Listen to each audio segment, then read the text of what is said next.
2021년도 제 아이가 6학년이었습니다. 그 사회교과서를 보고 너무 놀라웠습니다.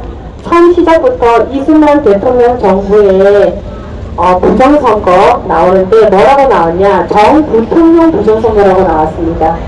그 당시에는 대통령과 부통령의 선거가 따로 있었는데 실제 부정선거는 부통령에서 이루어졌는데 이승만 정권을 농락하기 위해서 이들이 교과서를 왜곡하면서 정부통령이라고 이름을 붙여서 교과서에 실었습니다. 그리고 그 교과서에 그 당시 사회가 가난했던 건 이승만 정권의 부정부패 때문에 가난했다라고 교과서에 실려 있었습니다. 실상 그 당시는 전쟁이 끝난 지 얼마 안 됐기 때문에 3년간의 전쟁으로 대한민국은 초토화가 돼 있었습니다. 나라가 전쟁 직후여서 가난했는데 그걸 이승만 정권의 부정부패 때문에 가난했다라고 교과서에 실려 있었습니다. 자, 그 다음 사건이 5.18이 나왔습니다. 아이 교과서에 5.18이 뭐라고 있냐? 전두환이가 5.18에 기원군을 내려보냈다라고 실려 있었습니다. 자, 전두환님이 그때 당시 대통령이었습니까? 아니었습니다. 그리고 그때 당시 대통령은 최규하였고 계엄사령관은 이희성 사상장군이었습니다. 전두환은 그 당시에 이상 장군이 정보사령관이었습니다. 그에게는 계엄에 대해서 명령권이 전혀 없었습니다. 그런데 아이 교과서에 거짓말이 수두룩하게 실렸습니다. 그 다음에 나온 게 바로 세월호 촛불이었습니다. 자, 이게 아이 교과서에 20페이지가 넘게 첫 3페이지부터 줄줄이 실려 있어서 제가 홍보를 했습니다. 자, 우리 아이한테 선생님이 어떻게 가르치는지 엄마한테 와서 자세히 얘기를 해라 했는데 그 당시에 다행히 코로나 때문에 줌 수업을 했습니다. 그래서 그 수업 내용을 제가 볼 수 있었습니다. 아이가 갑자기 뛰쳐나왔습니다. 그리고 아이가 학교에서 받아온 교과서에 보조 교과서가 있었습니다.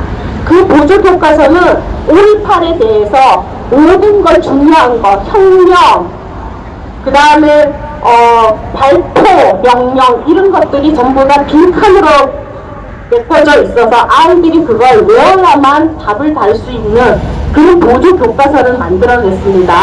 그래서 제가 아이 담임한테 전화를 했습니다. 선생님, 이거는 정부통령 이제 부정선거라고 교과서에 실려 있는데 저희 아이 담임은 그 교과서를 한 차원 더 왜곡해서 대통령과 부통령의 부정선거라고 그렇게 보조 교과서를 만들어 놨습니다. 더 왜곡을 해서. 그래서 선생님, 이런 거짓말을 아이한테 가르치면 안 됩니다. 이거 정치법 위반입니다. 그랬더니 그걸 가르치지 않겠다고 저랑 약속을 했습니다. 그런데 수업 시간에 선생님이 영상으로 그걸 가르치고 있었습니다.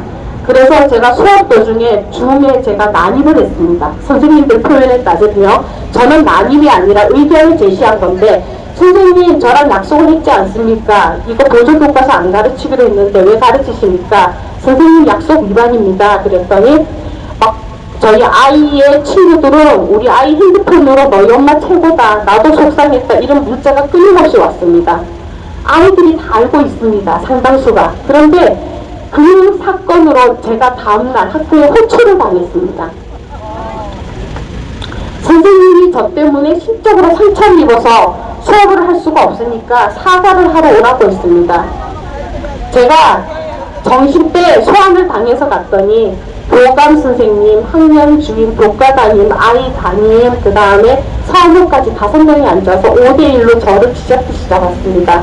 네, 제가 평범한 학부모였으면 제가 정신적으로 트라우마를 겪고 아무 정신적 치료를 다녔을 겁니다.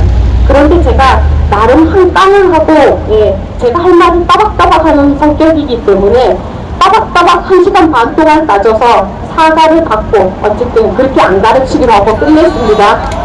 그런데 이 사건이 여기서 끝이 아닙니다. 제가 1시에 가서 2시 반까지 그 일을 끝내고 동네 어르신들과 함께 차를 한잔 마시고 있는데 3시 반에 다시 전화가 왔습니다. 자, 교감 선생님이 저한테 전화 와서 선생님이 내일부터 출근을 안 하시겠다고 한다. 도저히 생각해도 창피해서 수업을 못하겠으니까 줌으로 공식적으로 전교생이 다 보는 데서 사과를 하셔라. 이랬습니다. 그래서 제가 얘기했습니다. 사과가 뭐 어렵습니까? 사과하겠습니다. 그러나 일이라는 거 생각 후가 있으니까 선생님이 먼저 잘못을 했으니까 선생님이 왜 그런 일이 있었는지 잘 설명을 하시고 사과를 먼저 하십시오. 그러면 제가 또 중으로 공식적으로 사과를 하겠습니다. 그랬더니 교감 선생님이 하시는 말씀이 어머니 그 얘기는 아까 다 끝난 얘기 아닙니까? 그래서 제가 말했습니다. 제 말이요. 아까 다 끝났는데 왜 다시 소환입니까?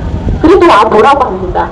저희 동네 어르신들이 가봐라. 가서 문제가 되면 내가 우리 고교 대학 동창들 다 끌고 학교 앞에 가서 집회를 내주마. 용기 있게 가라고 저희 동네 어르신들이 저를 격려를 해줬습니다. 제가 갔습니다. 네, 4시 조금 넘어서 갔습니다. 또 다시 1시간 반을 저를 인신 공격을 해야 되는데 거기에는 교장 선생님이 추가돼서 6명이서 저를 쥐잡듯이 잡았습니다.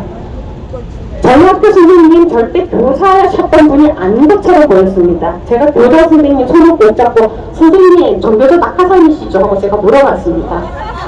일반적으로 있을 수 없는 학생을 가르치고 학부모를 겪어본 교장은 절대 이런 식으로 대응을 하지 않습니다. 저에게 협박을 했습니다. 뭐라고 했냐? 사과하지 않으면 복권 침해로 고발을 하고 학부모 연수를 27시간인가 28시간을 받게 만들겠다고 합니다. 네, 제가 하라고 했습니다.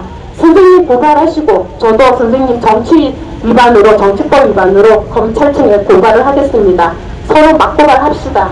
네, 이렇게 나왔습니다. 나중에는 사과를 하시는데 그 사과를 받을 때 제가 도저히 못 참아서 저희 반 우리 아이 반을 바꿔주시든지 제가 교사 기피 신청을 할 테니까 교사를 바꿔주십시오. 이대로 우리 아이 못 맡기겠습니다. 그랬더니 당연히 어머니 저 누구 너무 이뻐해요. 저 이 아이 너무 사랑해요.